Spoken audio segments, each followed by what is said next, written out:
Hello बच्चों, आज हम एग्रेड अभ्यास पुस्तिका में विषय विज्ञान कक्षा 6 के सभी प्रश्नों के उत्तर लिखेंगे। इसमें सबसे पहले है हमारा पार्ट 2 भोजन के घटक, जिसका प्रश्न नंबर 1 है भोजन के मुख्य पोषक तत्व कौन कौन से हैं, उनके नाम लिखिए। तो यहाँ पर आएंगे भोजन के मुख्य पोषक तत्व कार्बोहाइड्रेट, प्रोटीन, वसा, विटामिन और खनिज लवण हैं। अगला प्रश्न नंबर 2, प्रोटीन हमारे शरीर के लिए क्यों आवश्यक है? प्रोटीन के पादप स्रोत एवं जंतु स्रोत के नाम लिखिए। उत्तर आएगा इसका, प्रोटीन की आवश्यकता शरीर की वृद्धि तथा स्वस्थ रहने के लिए होती है। प्रोटीन के पादप स्रोत मूंग, चना, दाल, मटर आदि है एवं जंतु स्रोत दूध, अंडे, पनीर, मछली आदि है। नेक्स्ट प्रश्न नंबर 3 है आहारी रेशे या वृक्षांश के मुख्य स्रोत कौन कौन से हैं, इसके कार्य क्या कार्य हैं? इसका उत्तर आएगा, वृक्षांश के मुख्य स्रोत साबुत खाद्यान्न, दाल, आलू, ताजे फल और सब्जियां हैं। कार्य है, वृक्षांश बिना पचे भोजन को बाहर निकालने में हमारे शरीर की सहायता करता है। नेक्स्ट क्वेश्चन नंबर 4 है किसी कागज पर तेल की बूंद गिर जाने पर धब्बा क्यों बन जाता है? इसका उत्तर आएगा, कागज पर तेल की बूंद से बना धब्बा उसमें वसा की उपस्थिति दर्शाता है। इस धब्बे से होकर आने वाला प्रकाश धुंधला दिखाई देता है। प्रश्न नंबर 5, कार्बोहाइड्रेट के प्रमुख स्रोतों को चित्र बनाकर उनके नाम लिखिए। तो यहाँ पर हमने नाम लिखे हुए, चित्र आपसे हम बना लीजिए। इसमें गेहूं, ज्वार, मक्का। प्रश्न नंबर 6, विटामिन सी के मुख्य स्रोतों को चित्र से समझाइए। तो इनका आएगा मिर्च, नींबू, आंवला। प्रश्न 7 है अभावजन्य रोग किन्हें कहते हैं? वे रोग जो लंबी अवधि तक पोषकों के अभाव के कारण होते हैं उन्हें अभावजन्य रोग कहते हैं। प्रश्न नंबर 8 है संतुलित आहार हमारे शरीर के लिए क्यों आवश्यक है? इसका उत्तर आएगा, शरीर में सभी पोषक तत्व उपलब्ध कराने के लिए संतुलित आहार की आवश्यकता होती है। संतुलित आहार खाकर अभावजन्य रोगों की रोकथाम की जा सकती है। अगला प्रश्न नंबर 9 है विटामिन और खनिज लवणों के अभाव के कारण होने वाले प्रमुख रोग कौन कौन से हैं, इनके प्रमुख लक्षण भी बताइए। तो यहाँ पर हमने पूरे रोगों के नाम और उनके लक्षण लिख रखे हैं। तो ये पूरी तालिका आप अपने एट पुस्तिका में बना सकते हैं।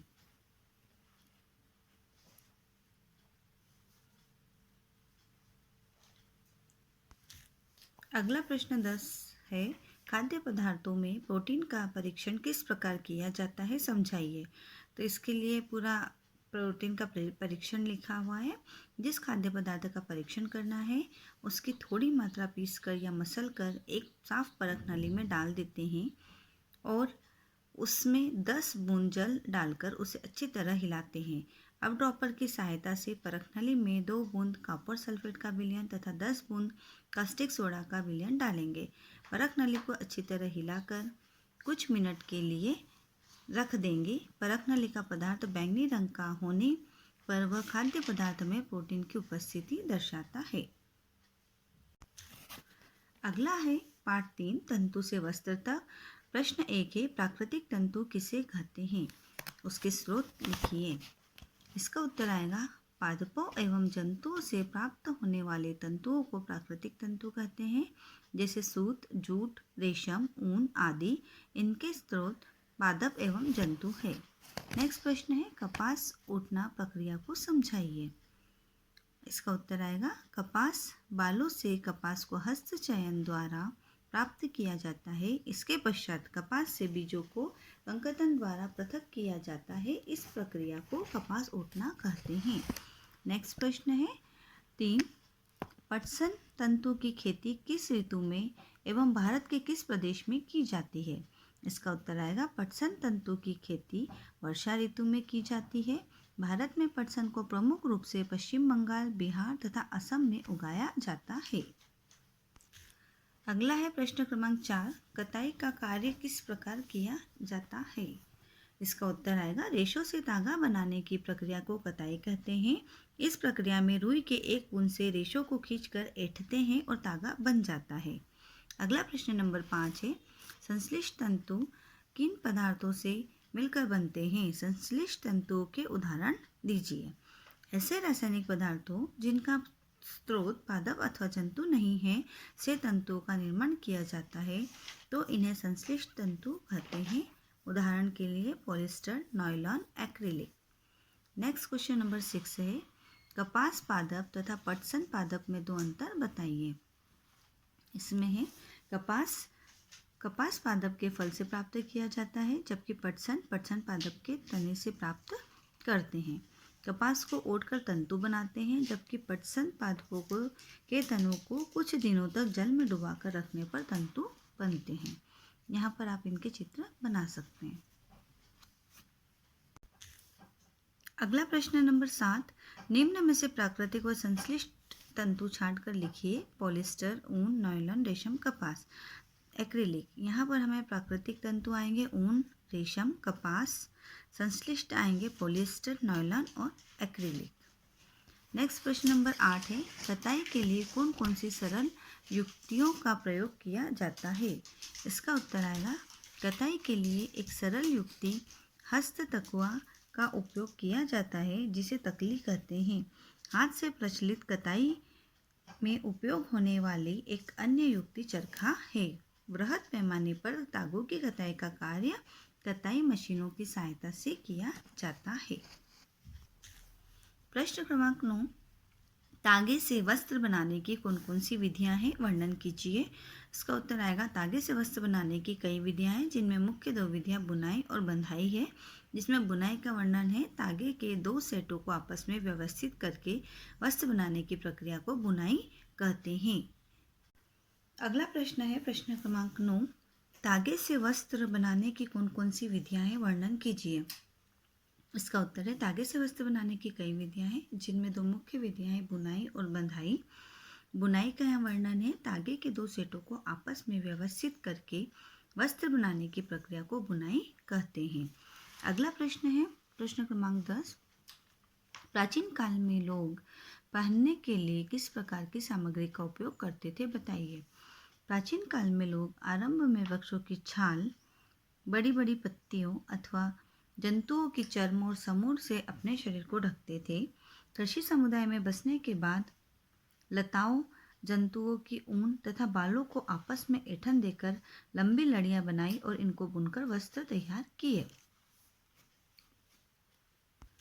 अब अपना अगला लेसन होता है पार्ट 4, वस्तुओं के समूह बनाना। इसमें प्रश्न 1 है, हमें पदार्थों को समूह में रखने की आवश्यकता क्यों पड़ती है। इसका उत्तर है अपनी सुविधा के लिए हमें पदार्थों को समूह में रखने की आवश्यकता पड़ती है। पदार्थों को समूह में बांटकर उनके गुणों का अध्ययन करना सुविधाजनक हो जाता है। प्रश्न क्रमांक 2, दुकान में रखी बोतलें कांच के पदार्थ से क्यों बनाए जाते हैं। दुकान में रखी बोतलें कांच के पदार्थ या पारदर्शी पदार्थों में रखना अधिक पसंद करते हैं ताकि खरीदार इन चीज़ों को आसानी से देख सके। अगला है प्रश्न 4, समान पदार्थ से मिलकर बनी विभिन्न प्रकार की वस्तुओं की सूची बनाइए। यहाँ पर लकड़ी से टेबल, कुर्सी, पलंग, सोफा, दरवाजा, कागज, पुस्तक, कॉपी, बैग, अखबार, खिलौने। चमड़े से बैग, बेल्ट, पर्स, जूते, जैकेट। प्लास्टिक से बॉटल, बाल्टी, मग, टिफ़िन, प्लेट। रुई से गद्दे, रजाई, तकिए, खिलौने, बत्तियाँ। अगला प्रश्न 4, पदार्थों को किस आधार पर समूह में बांटा गया है। इसका उत्तर आएगा पदार्थों को उनके गुणों के आधार पर समूह में बांटा जाता है। प्रश्न नंबर 5 है, कोमल या कठोर पदार्थ की पहचान किस प्रकार की जा सकती है। इसका उत्तर आएगा कठोर और कोमल पदार्थ की पहचान उन्हें दबाकर अथवा खरोंचकर की जा सकती है। जिन्हें आसानी से संपीड़ित अथवा खरोंचा जा सकता है वे कोमल पदार्थ कहलाते हैं, जबकि जिन्हें संपीड़ित करना अथवा खरोंचना कठिन होता है वे कठोर पदार्थ कहलाते हैं। अगला प्रश्न नंबर 6 है, चमकदार पदार्थ किस प्रकार अपनी चमक खो देते हैं। चमकदार पदार्थों के नाम लिखिए। इसका उत्तर आएगा चमकदार पदार्थ वायु तथा नमी की अभिक्रियाओं के कारण अपनी चमक खो देते हैं। चमकदार पदार्थों के नाम निम्न है, लोहा, तांबा, लोहा, एल्यूमिनियम, सोना आदि। प्रश्न क्रमांक 7, निम्न द्रव जल में पूर्ण रूप से मिश्रित होते हैं या नहीं। तो यहाँ पर पहला है सिरका पूर्ण रूप से मिश्रित, नींबू का रस पूर्ण रूप से मिश्रित, सरसों का तेल मिश्रित नहीं होता, नारियल तेल मिश्रित नहीं होता, केरोसिन मिश्रित नहीं होता। अगला प्रश्न 8, तालिका में दिए गए पदार्थों में से कौन से पदार्थ जल में विलोड़ित करने पर पूर्णतः लुप्त हो जाते हैं तथा कौन से लुप्त नहीं होते पदार्थ की पहचान कर लिखिए। इसमें नमक जल में पूर्णतः लुप्त हो जाता है, चीनी पूर्णतः लुप्त हो जाती है, बालू लुप्त नहीं होता, चॉक पाउडर लुप्त नहीं होता, लकड़ी का बुरादा लुप्त नहीं होता। अगला है प्रश्न 9, पारदर्शी अपारदर्शी तथा पारभासी पदार्थों को उदाहरण सहित बताइए तथा चित्र बनाइए। तो यहाँ पर कांच, लकड़ी, घिसा कांच, इनके चित्र आप बना लीजिए। पहला है जिन पदार्थों से होकर वस्तुओं को देखा जा सकता है वे पारदर्शी पदार्थ हैं, जैसे कांच, जल, वायु। जिन पदार्थों से होकर वस्तु को नहीं देखा जा सकता है वे अपारदर्शी पदार्थ हैं, उदाहरण लकड़ी, धातु। अगला है जिन पदार्थों से होकर स्पष्ट रूप से नहीं देखा जा सकता उन्हें पारभासी पदार्थ कहते हैं, जैसे तेल लगा कागज। तालिका में दी गई वस्तुओं को जल में डालकर बताइए कि कौन सी वस्तु जल में तैरती है अथवा डूब जाती है। तो यहाँ पर हमने पूरी वस्तुओं का लिख रखा है। जो जो तैरता है उनके आगे हमें लिखना है तैरती है, जो डूब जाता है उनके आगे हमें लिखना है डूब जाता है। इसके बाद में हमारा अगला चैप्टर आता है पार्ट 5, पदार्थों का पृथक्करण। इसका प्रश्न 1, हमें पदार्थों के पृथक्करण की आवश्यकता क्यों होती है। इसका उत्तर आएगा, हमें पदार्थों के पृथक्करण की आवश्यकता निम्न कारणों से होती है। पहला, दो भिन्न परंतु उपयोगी पदार्थों को पृथक करना। दूसरा, अनुपयोगी अवयवों को दूर करना। और हानिकारक अवयवों अथवा अशुद्धियों को दूर करना। प्रश्न 2, आप पानी से भरे गिलास में नारियल तेल गिर जाने पर किस प्रकार अलग करेंगे। तो पानी से भरे गिलास में नारियल तेल गिर जाने पर उन्हें कुछ समय के लिए रखा रहने देने पर वे दो पृथक पृथक परतों में बढ़ जाते हैं। इसके बाद वो अवयव ऊपरी परत बनाता है, उसे निस्तारण द्वारा पृथक कर लेते हैं। अगला है प्रश्न नंबर 3, चालन विधि का प्रयोग किन पदार्थों को पृथक्करण हेतु किया जाता है। चालन विधि का प्रयोग मिश्रण के दो ऐसे अवयवों जिनकी आम मापों में अंतर हो को पृथक करने में किया जाता है, कंकड़ तथा पत्थरों को रेत से पृथक करने में। अगला प्रश्न 4, मक्खन को कौन सी विधि द्वारा और किससे निकाला जाता है। इसका उत्तर है, मक्खन को अपकेंद्रण विधि द्वारा पृथक किया जाता है। इसे दही या दूध से भी निकाला जाता है। अगला है प्रश्न 5, समुद्री जल से नमक किस प्रक्रिया द्वारा प्राप्त किया जाता है, समझाइए। इसका उत्तर आएगा, समुद्री जल से नमक वाष्पन प्रक्रिया द्वारा प्राप्त किया जाता है। जब समुद्र के जल को बड़े बड़े उथले गड्ढों में भरकर छोड़ दिया जाता है तो सूर्य के प्रकाश से जल गर्म होकर वाष्पन द्वारा धीरे धीरे वाष्प में बदलने लगता है। कुछ समय बाद सारा जल वाष्पित हो जाता है तथा ठोस लवण नीचे बच जाते हैं। अगला प्रश्न है, धातु की प्लेट एवं केतली की सहायता से वाष्पन या संघनन की प्रक्रिया को चित्र सहित समझाइए। एक धातु की प्लेट लेंगे जिस पर कुछ बर्फ रखी हो। प्लेट को गर्म पानी की केतली की टोटी के ठीक ऊपर पकड़ कर रखेंगे। जब भाप प्लेट के संपर्क में आती है तो वह संघनित होकर द्रव जल बन जाती है। यहाँ आप इसका चित्र बना सकते हैं। अगला प्रश्न है, निष्पावन विधि को चित्र से समझाइए। इसका आएगा, निष्पावन का उपयोग वायु के झोंकों द्वारा मिश्रण से भारी तथा हल्के अवयवों को पृथक करने में किया जाता है। अगला प्रश्न 8 है, अवसादन, निस्तारण और निस्यंदन विधियों को समझाइए। मिश्रण में जल मिलाने पर भारी अवयवों के नीचे तली में बैठ जाने के प्रक्रम को अवसादन कहते हैं।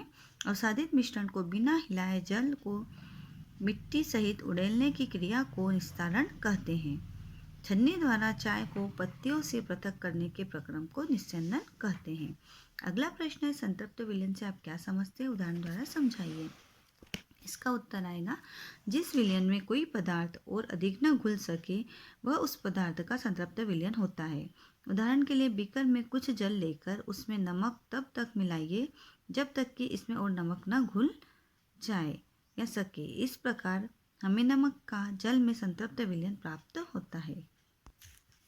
प्रश्न 10, फिल्टर पेपर से अशुद्धियाँ दूर करने की प्रक्रिया को चित्र से समझाइए। तो इसका चित्र आप पेज नंबर 40 पे 5.9 और 5.10 में देख सकते हैं। इसका उत्तर आएगा जल या नदी का तालाब या नदी का पंकिल जल लेंगे। थोड़ी देर बाद गिलास की तली में कुछ मिट्टी बैठ जाती है। गिलास की तली में कुछ मिट्टी बैठ जाती है। अब गिलास के ऊपर के जल को बिना हिलाए दूसरे गिलास में तिरछा करके उड़ेलेंगे। दूसरे गिलास का जल अब भी पंकिल है। इन अशुद्धियों को फिल्टर पत्र द्वारा निस्संदित करेंगे। फिल्टर पत्र को शंकु के रूप में मोड़कर कीप में लगा दिया जाता है। इसके पश्चात मिश्रण को फिल्टर पत्र के ऊपर उड़ेलते हैं। मिश्रण के ठोस कण इसके छिद्रों से नहीं गुजर पाते तथा फिल्टर पत्र पर ही रह जाते हैं। अगला लेसन है हमारे पास पाठ 6, हमारे चारों ओर के परिवर्तन। प्रश्न 1 है इसमें, परिवर्तन से आप क्या समझते हैं? आपके शरीर में होने वाले परिवर्तनों को लिखिए। परिवर्तन का तात्पर्य है कि समय के साथ भिन्नता उत्पन्न होना। हमारे शरीर में होने वाले परिवर्तन निम्न है: नाखूनों का बढ़ना, बाल बढ़ना, लंबाई बढ़ना, वजन बढ़ना आदि। प्रश्न नंबर 2 है, उत्क्रमित परिवर्तन के 2 उदाहरण दीजिए। इसमें पहला है पानी से बर्फ का बनना, दूसरा गुब्बारे में हवा भरना। प्रश्न नंबर 3, यदि किसी कागज में से कोई आकृति को काटकर अलग कर दिया जाए तो क्या कागज में हुए परिवर्तन को उत्क्रमित किया जा सकता है? अपने शब्दों में उत्तर दीजिए। उत्तर, यदि किसी कागज में से कोई आकृति को काटकर अलग कर दिया जाए तो कागज में हुए परिवर्तन को उत्क्रमित नहीं किया जा सकता। अगला प्रश्न 4 है, पहली ने एक गुब्बारा फुलाया, क्या यह एक उत्क्रमित परिवर्तन माना जा सकता है? स्पष्ट कीजिए। हाँ, यह एक उत्क्रमित परिवर्तन माना जा सकता है क्योंकि गुब्बारे से हवा निकलने के बाद गुब्बारा पुनः पूर्वावस्था में आ जाता है। अगला प्रश्न 5, बैलगाड़ी के पहिए पर कसने वाले रिम को पहिए से थोड़ा छोटा क्यों बनाया जाता है? कारण स्पष्ट कीजिए। इसका उत्तर आएगा, धातु के रिम को लकड़ी के पहिए के घेरे से थोड़ा सा छोटा बनाते हैं। गर्म करने पर रिम पहिए पर चढ़ जाता है। जब पहिए के किनारे के ऊपर ठंडा पानी डालते हैं जिससे रिम ठंडा हो जाता है तथा पहिए के ऊपर कस जाता है। अगला प्रश्न 6, दूध से दही बनने में कौन सा परिवर्तन हुआ? क्या इस परिवर्तन को उत्क्रमित किया जा सकता है? दूध से दही बनने में रासायनिक परिवर्तन होता है। इस परिवर्तन को उत्क्रमित नहीं किया जा सकता है। अगला प्रश्न है 7, लकड़ी के हत्थे लगाने से पहले औजार प्रायः गर्म क्यों किए जाते हैं? समझाइए। लकड़ी के हत्थे लगाने से पहले औजार को गर्म करने पर उसका आकार बड़ा हो जाता है जिससे हत्था आसानी से इसमें जड़ दिया जाता है। जब औजार ठंडा होता है तो वह हत्थे में कस जाता है। अगला प्रश्न नंबर 8 है, जब हम जल को बर्तन में गर्म करते हैं तो क्या होता है? क्या इसमें होने वाले परिवर्तन को उत्क्रमित किया जा सकता है?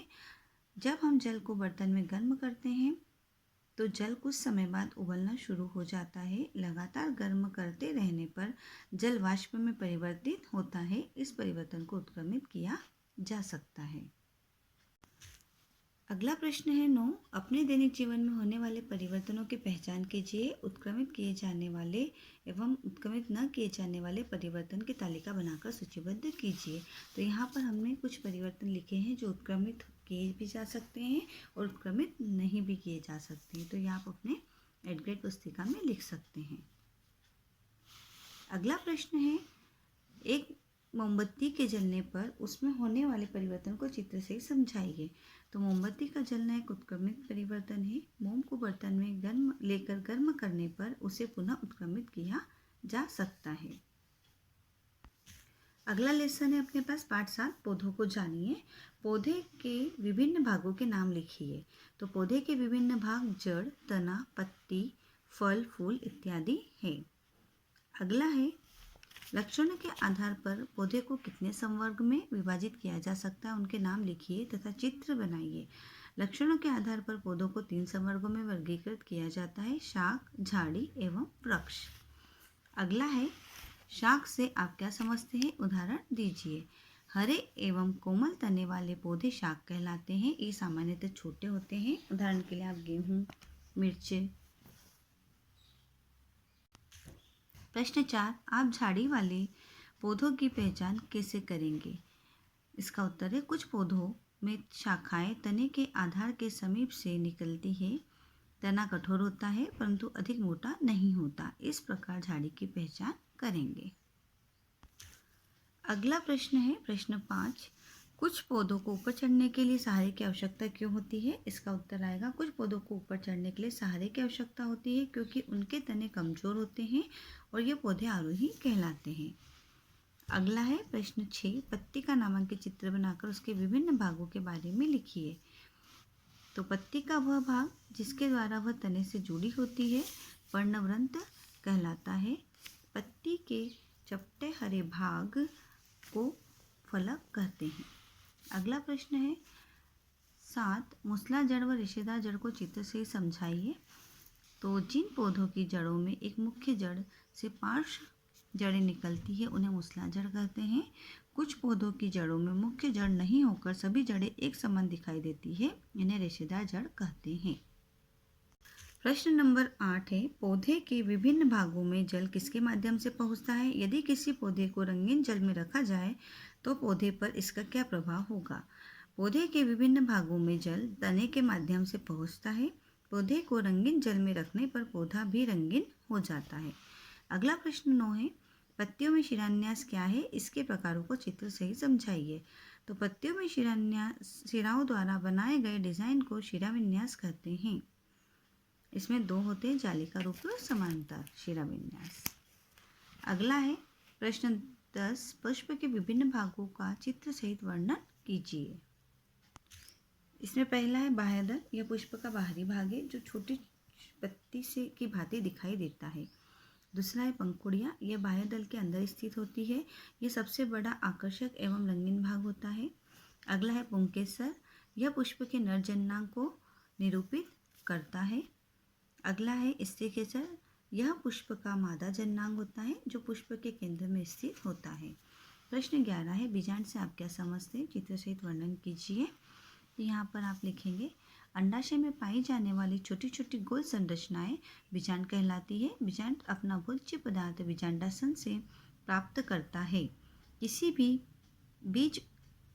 बीज उत्पन्न करने वाले पादप में बीजांड वह संरचनाएं होती है जहाँ मादा प्रजननात्मक कोशिकाओं का निर्माण व भंडारण होता है।